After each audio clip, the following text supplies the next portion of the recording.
Right, nothing to scare the horses. France's new cabinet will toe the line on Europe, say our commentators, and why the UK can soften but not avoid a Euro backlash. With me is Chris Hughes. Let's kick it off with France, the new cabinet. Europe will like them. Merkel will especially like the Prime Minister, who speaks very good German, apparently.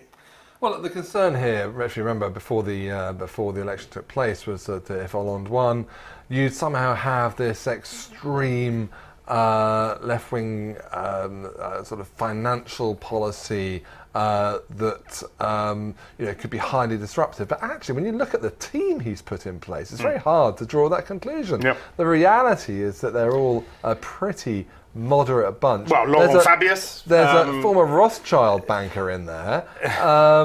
This is a long way away from what some people were talking about. So what's Hollande doing then? Well, it looks like actually, if you look at this bunch, what can you conclude? Well, they are broadly Europhiles. So that would suggest that the direction of travel here will be to support broader policy moves aimed at keeping the euro together and be broadly supportive of the associated expense that would come with that project. But that said, the question then is, what does this team mean for France at home?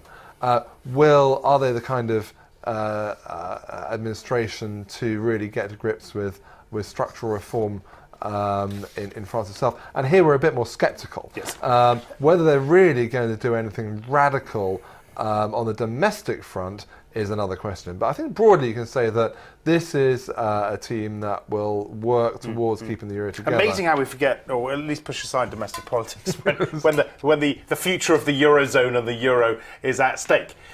Well, our sense is that we as commentators, our sense actually is that this group, as politicians, are going to be reluctant to do anything too radical with France, and actually the ongoing euro crisis gives them something to get their teeth into. All right, let's look at this other story because this is obviously related. You say the UK can mitigate but not avoid a euro backlash, and you take a close look at the exposures of some of the UK's biggest banks. Just run us through those exposures and run us through why this is still such a serious thing here. Well, we had Prime Minister David Cameron yesterday and the Bank of England Governor Mervyn King warning in pretty stark language about the impact on the UK of a euro breakup. Of course, the transmission mechanism for that is the banks. I won't reel off the precise exposures of each one, but you're looking at sort of, I think, 39 billion Royal Bank of Scotland to Ireland alone.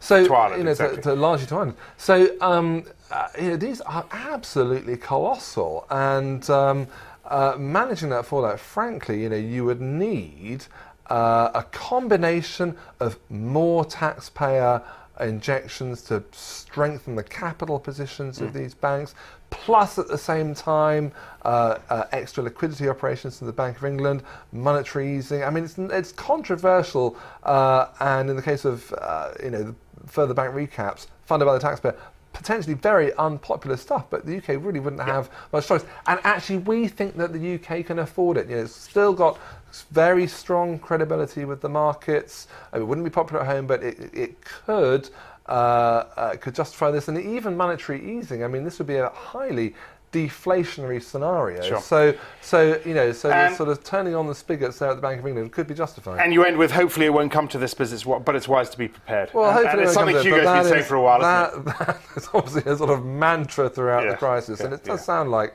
the authorities are getting ready for this. But we should be braced for it. We have to have some pretty big numbers to be floating around in terms of capital and liquidity. Well, the markets hopefully should find some solace in the fact that policymakers are prepared or getting ready.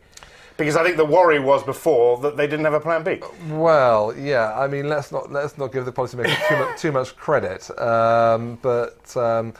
This is a potentially massive problem, and it does sound like the UK is thinking about the worst case scenario. Okay, Chris, many thanks for that. That's it for now. For more agenda setting insight, watch our US Breaking Views show. That's on every day, 12:30 Eastern, 17:30 BST, of course, on demand, on all the Reuters platforms after that. I'm Axel Thruffle. This is Reuters.